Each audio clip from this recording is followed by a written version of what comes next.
Taurus, hello, Amanda here. Welcome to Unseen Hands Healing. This is going to be your small story reading for January 2020. Welcome to the new year. So for those of you who are unfamiliar with these small stories, I choose a book off the shelf that seems to be wanting to speak to you. I'll read a passage at random, and then we will pull cards and see how that passage connects with the story that wants to come through for you at this time. All right. So today's story is coming through from Stories and Texts for Nothing by Samuel Beckett. Irish playwright. For those of you who don't know, Beckett's writing is a stream of consciousness. It's a bit abstract at times, and yet really visceral. So I actually think it's really appropriate for you here, Taurus. I invite you to bear with me on this reading because it can be cyclical and a bit hard to follow. Perhaps close your eyes, perhaps settle in with a blanket wrapped around. Here we go.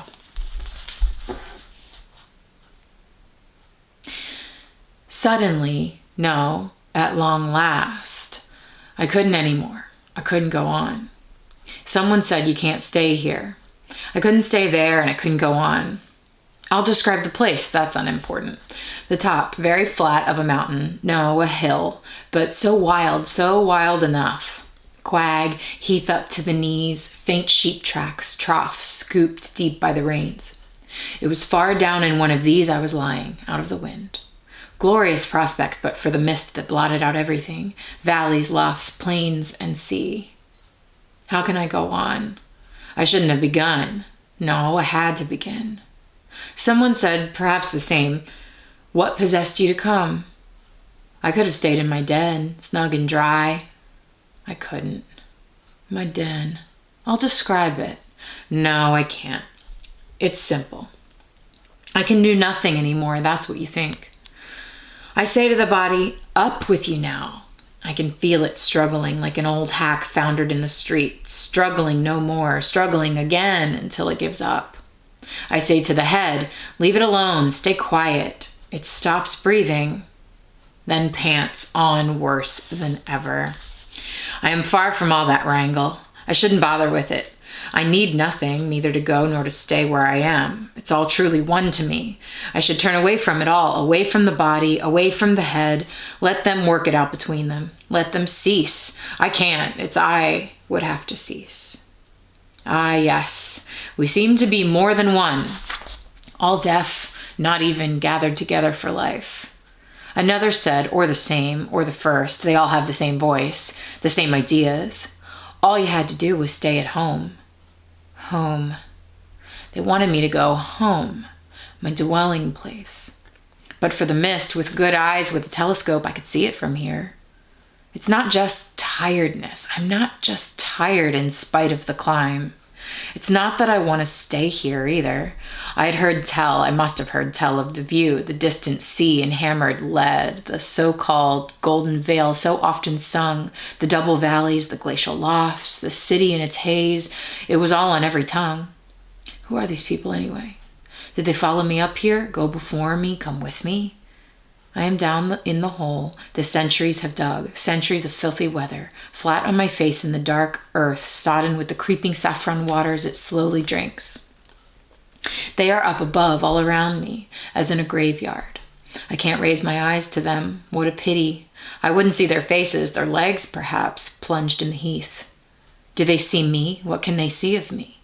Perhaps there is no one left. Perhaps they are all gone, sickened.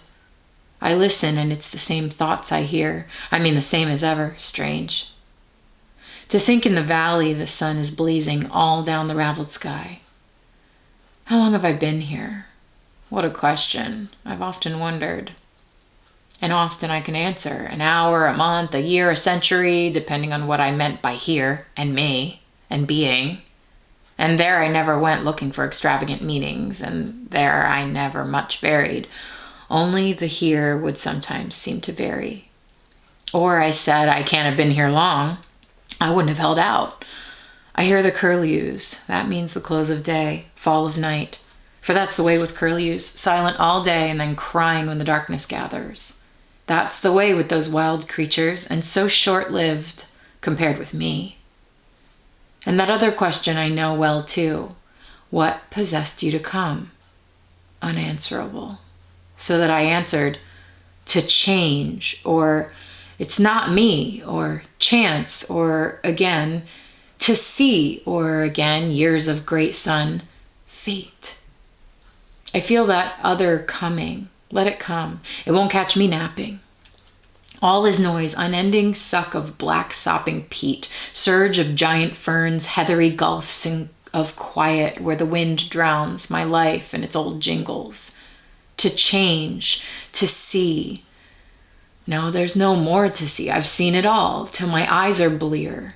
Nor to get away from harm. The harm is done. One day the harm was done. The day my feet dragged me out, that must go their ways, that I let go their ways and drag me here. That's what possessed me to come. And what I'm doing, all important, breathing in and out, and saying with words like smoke, I can't go, I can't stay. Let's see what happens next. Thank you for being with me on that. I felt it important to get all the way to that point. I can't go, I can't stay.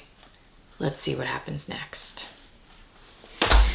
So Taurus, you know, from that reading, I mean, it feels so aligned with Taurus energy to me. This idea of someone face down in the mud, having pulled themselves, crawled up the side of the mountain or the hill, out of their den, their home, their usual dwelling place, because something in them that they don't understand is saying, you have to go. You have to go. And why? They don't know. Change? Fate? Because my legs just needed to walk? I don't know. All I know is I can't stay, and I don't know where we go next. Let's see what happens. This is the feeling I'm left with. This like simultaneous internal, external experience of a massive point of transition between one space and another. And that, my God, is the new year. So it feels apt. Let's see what the cards have to say. I'm going to give it a couple of shuffles.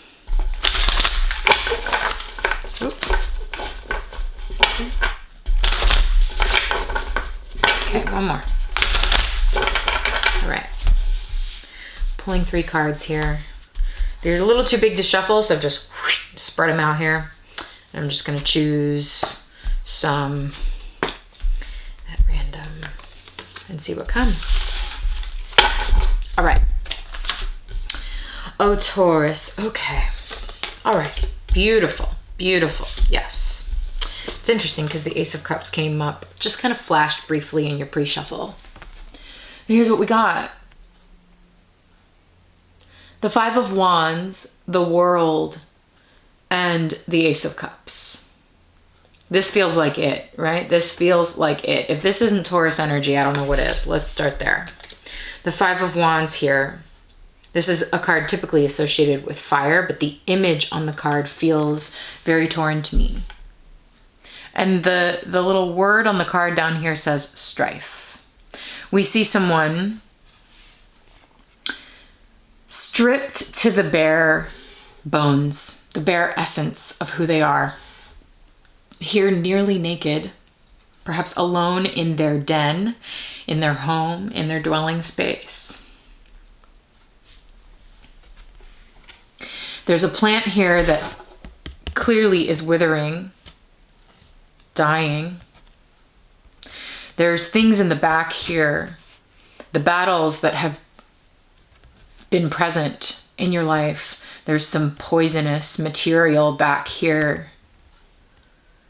Some plants down here that seem to be, you know, wanting to bloom anew. Some clearing out. And here you are, Taurus, all the while just like listening to your heart. I love that this person's face is sort of turned up like this. Listening, it's like you're listening to your own body. You're listening to your own inner dialogue, especially with the body being such a prominent feature in this card. Front and center here, just really all open, absolutely drawn to your knees at this point. Because things where you are perhaps have been very difficult. Strife, right? Strife to me talks about a sustained period of difficulty. For many, that's what 2019 felt like. strife, just constant. And it wears on you. It wears on you having to constantly battle, unable to even keep a plant alive here. And so there is this feeling in this card of like, okay, how do I get out of here? Where do I go next? Let me listen to my body. Let me listen to myself. Very interesting. Listening for the answer here. And then, okay. And then the next card that comes out is the World. Also a person with their hand on their heart. Isn't that interesting? The World is a card of endings. This is Saturn. And, you know, we have Saturn and Pluto, two big outer planets. Saturn bringing in order and discipline and structure, and Pluto as the god of death, endings. Ending things so that new things can begin. Ace of Cups. And so here we see this, you know, this is happening on Sunday, January 12th, this Saturn-Pluto conjunction becoming exact in the sky. Saturn and Pluto meeting up at exactly the same point, which is something they have been working on certainly for the last few months, and you will continue to feel the effects of this throughout most of 2020, but it is most potent here on January 12th. And so this week that this small story is being released, Taurus, is a huge week for us collectively as humans and individually. And so we see that here with you, Taurus. We see this like this point of absolutely no return with Beckett. I can't stay here, but where do I go next? And the World is here to bring, Saturn is here to bring an ending. Saturn and Pluto are here to bring an ending. The World talks about a sense of completion, a sense of things, the ribbon, right? The ribbon of fate or whatever. The sense of something coming full circle here. There's all these circles, all these cycles. The World talks about cycles, and perhaps you've been feeling here, okay, this cycle needs to come to an end, or this cycle is coming to an end, and I'm trying to listen for where to go next. And here's Saturn coming in with perhaps difficult pills to swallow, and yet compassion. You know, people talk about Saturn and this energy of Saturn as being like disciplinarian, or like a real tough pill to swallow, very uncomfortable. People hate on Saturn a lot, but to me, this is the essence of Saturn, coming in with absolute compassion for what must be done to move you forward. Compassion for the fact that sometimes what must be done is deeply uncomfortable, but coming in here saying, baby, it's for your own good, you know? Like, I love you. That's why I have to do this. That's why these things are happening to you. It is for your betterment. They're happening for you, not to you. You know, like that's the kind of Saturn message that I feel coming from this card, Taurus. Okay. It really is for you, because I'm almost seeing Saturn in this World card as like looking at you here in this constant sense of strife and like chaos and detriment, looking at you like, oh, I see you. I see your hardship. I see your strife, and I want to bring it to completion. Allow me to do that, Taurus. Because there's also something in that Beckett reading where it's like, I could have stayed in my home, in my den, you know, and that's Taurus energy. Just like, I'm going to stay home all the time. I'm going to stay home. I'm never going to leave this place. And then nothing bad can ever happen to me. And Saturn is here saying, honey, your plants are dying all around you. You know, like maybe it's time. And I'm not saying literally move your home, although that may be true for somebody that I'm speaking to here. But there's a sense of like an energetic need to move now. You know, and the whole Beckett story, the voice, the narrator is questioning, why did I leave? Why did I do it? And the answer seems to be sort of like, I don't know. I just had to. And that's this like larger major arcana unseen force of the world coming in and being like, you just have to, you know, like because. Okay. And then because why? Because look, Saturn's trying to bring you a new beginning with the Ace of Cups, trying to bring you refreshment for your heart. The Ace of Cups is the potential for something brand new. You know, here we see like the journey of the lotus, and in this stage of the lotus, the development of the lotus, it has pushed up through the deep layers of muck and mire and mud, strife, and burst through the surface finally. You know, like that's what it feels like. It burst through the surface finally up into the light, where things are clearer, Taurus, where there's room to breathe, where suddenly you're out in the open air at the top of the mountain in that Beckett reading. And as soon as the mist clears, you'll be able to see the city for miles, and you'll be able to get this perspective, and perhaps your heart will feel nourished at the prospect of a new beginning. And a new beginning emotionally, an emotional new beginning here with the cups, the suit of cups. Really cool. Really cool reading so far. So Taurus, now I take this into an extended reading, the second half of the reading where we really expand on all of this. We're going to take clarifying cards from other decks, see if we can see, you know, what exactly is this strife? What has that been about for you? And then what is the ending? You know, what is Saturn and Pluto, this conjunction? What is that doing for you? What kind of ending is that bringing? And what is the new beginning? Okay, so we're going to clarify all of that now in an extended reading. If that's something of interest to you, stick around. At the end of the reading, I'll put a little preview. You can watch that to make sure it's resonating. If it is, click the link in the description box below to view the extended reading on Vimeo instantly. Okay, so click that link. That'll take you right over there. All right, Taurus, Happy New Year. Thanks for joining me here, and I will talk to you soon.